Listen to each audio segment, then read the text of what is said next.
इस्लामाबाद में 22 साला तालबा को हॉस्टल में घुसकर किसने मारा? हॉस्टल उसकी दीवार फैलांग कर तकरीबन 1 घंटा वहां छुप के बैठा रहा है।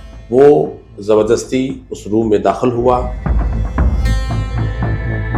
नाज़रीन, इस्लामाबाद की इंटरनेशनल इस्लामिक यूनिवर्सिटी की तालबा को उसके हॉस्टल में घुसकर कत्ल कर दिया गया है और उसका कत्ल उसके 3 रूममेट्स के सामने गोलियां मारकर किया गया है। मेरे साथ मौजूद हैं senior crime reporter Shakeel Kirat. इनसे इस केस की सारी तफसीलात जानते हैं। अस्सलाम वालेकुम।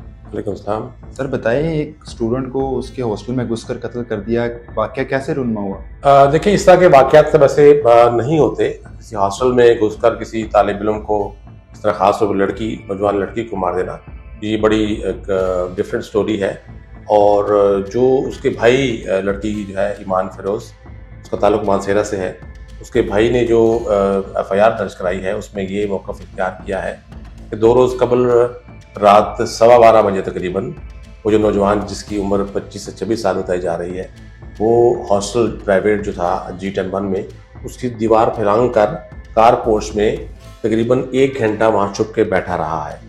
और इस दौरान में कोई 1:30 बजे के लगभग उसकी बहन ईमान फिरोज़ अपने रूम से बाहर आई, तो वो फिर वापस अपने कमरे में गई। तो वो नौजवान जो वहाँ छुपा बैठा था, जिसके बारे में बताया जा रहा है कि अभी तक नामालूम है, वो ज़बरदस्ती उस रूम में दाखिल हुआ और फिर उस लड़की के ऊपर उसने फायर किए। और जो 3 उसकी रूममेट्स थी वहाँ पर मौजूद थी, उन्होंने देखा, उस लड़के को देखा कि फायर मारने के बाद बआसानी उसी रास्ते से, यानी कि वापस उसी दीवार को फलांग कर वापस फरार होने में कामयाब हो गया। अब मुकदमा दर्ज हो चुका है, पोस्टमार्टम उसकी रिपोर्ट हो चुकी है, लेकिन ये वाकया हुआ क्यों? और सवाल यहाँ ये उठ रहा है कि जो हॉस्टल की सिक्योरिटी कहाँ थी? कोई सिक्योरिटी गार्ड नहीं था क्या? और CCTV कैमरे थे या नहीं थे? अगर थे तो उसका हुलिया मिला? ये बहुत सवाल उठ रहे हैं स्टोरी के हवाले से।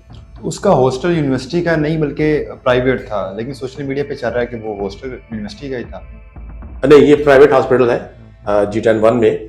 जो उमूमन इस एरिया में काफ़ी हॉस्टल्स हैं जहाँ इस्लामाबाद में ज़ेर तालीम जो तलबा और तलबात हैं वो क़याम पज़ीर है और जिनको यूनिवर्सिटी में जाते हैं और रात को फिर यहाँ पे आके वो सोते हैं। और ये प्राइवेट हॉस्टल है, यूनिवर्सिटी का नहीं है। यूनिवर्सिटी हॉस्टल जिसकी यूनिवर्सिटी के अंदर ही होते हैं। तो लड़की की उम्र कितनी थी?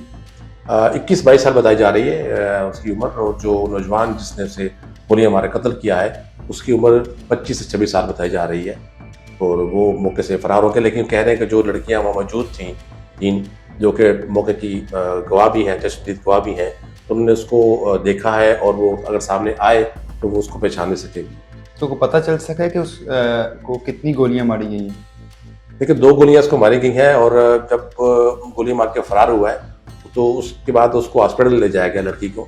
और उसकी जो रूममेट्स इन्होंने पुलिस को कॉल करके इमरजेंसी सर्विस में इसको हॉस्पिटल शिफ्ट किया गया, तो वहाँ उसकी वो मौत वाक़या हो चुकी थी। अब मुकदमा तो दर्ज हो गया है, लेकिन अभी तक कोई पेशरफ्त सामने नहीं आ रही कि मुलज़म ने क्यों मारा, वजहानात क्या थी और उसके पीछे क्या चीज़ें थी, क्या वजूहात थी जिसकी बिना पे कत्ल हुआ। तो क्या उस हॉस्टल में CCTV कैमरास भी लगे हुए थे? और ये किस तरह मुमकिन है कि एक बंदा दीवार फैलांग कर अंदर आके कत्ल कर देता? देखिए, ये तो सवाल उठता है कि CCTV तो हर हॉस्टल में तकरीबन होते हैं और ख़ास तौर पे जो एंट्री पॉइंट है दीवार के गिर्द, उसके सराउंडिंग एरिया में, तो वो लाजमी होते हैं। और अभी देखना है कि वो CCTV काम कर रहे थे, रिकॉर्डिंग है या नहीं है। लेकिन रात के वक्त रिकॉर्डिंग के लिए खुसूसी तौर पे कैमरे होते हैं जो रात की रिकॉर्डिंग भी करते हैं, जिसे नाइट विजन कहते हैं। अगर नाइट विजन हुआ है तो उसकी फिर थोड़ा बहुत उसके चेहरे की शनाख्त हो सकेगी। और फिर ये सवाल है कि वो दीवार फलांग कर अंदर आया तो क्या सिक्योरिटी गार्ड वहाँ पर मौजूद मौके पर नहीं था? दीवार से फलांग कर अंदर आना और वापस फरार होना, ये बात तशवीशनाक है। और यकीन बाकी जो वहाँ लड़कियाँ रह रही हैं उनकी में भी इस हवाले से काफ़ी तशवीश पाई जा रही है। तो क्या समझते हैं, क्या हॉस्टल इंतज़ामिया तो इस केस में मुलव्वस नहीं है?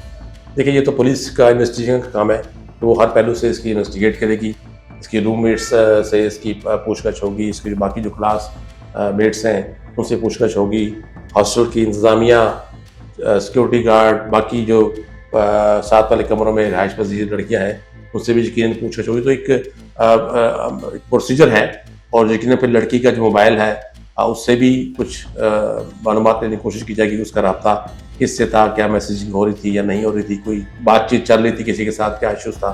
वो जिक्र मोबाइल से भी कुछ क्लू मिलेंगे उसके। तो पुलिस की तहकीकात अब तक कहाँ तक पहुंची है, कोई है इन्फॉर्मेशन आपके पास? देखिए अभी तो 2 रोज़ गुजरे हैं इस वाक़े को, और 1 रोज़ पहले ये रात 1:30 बजे का वाक़या है। तो अभी तो पुलिस जो है पोस्टमार्टम से फ़ारिग होने के बाद इनिशियल चीज़ें एविडेंस होते हैं मौके के, मौके वारदात के, तो वो उन्होंने इकट्ठे किए हैं और आगे बढ़ रही है इन्वेस्टिगेशन में। जब मैंने कहा ना कि आई विटनेस जो है चश्मदीद गवाह, उनसे भी पूछताछ होगी कि वो बताएंगे कि उसकी एक्टिविटी क्या थी, किस किस्म की थी। लड़का जब अंदर आया तो उससे लड़की को बातचीत की नहीं की तो क्या बातचीत हुई, लड़की का रिएक्शन क्या था उस वक्त। ये बहुत से सवालात उठेंगे इसमें, और फिर मोबाइल भी चेक होगा लड़की का, उसमें कोई ऐसे राब्ते थे, मैसेज वगैरह थे या क्या था, चीज़ें खुद के सामने आ जाएंगी।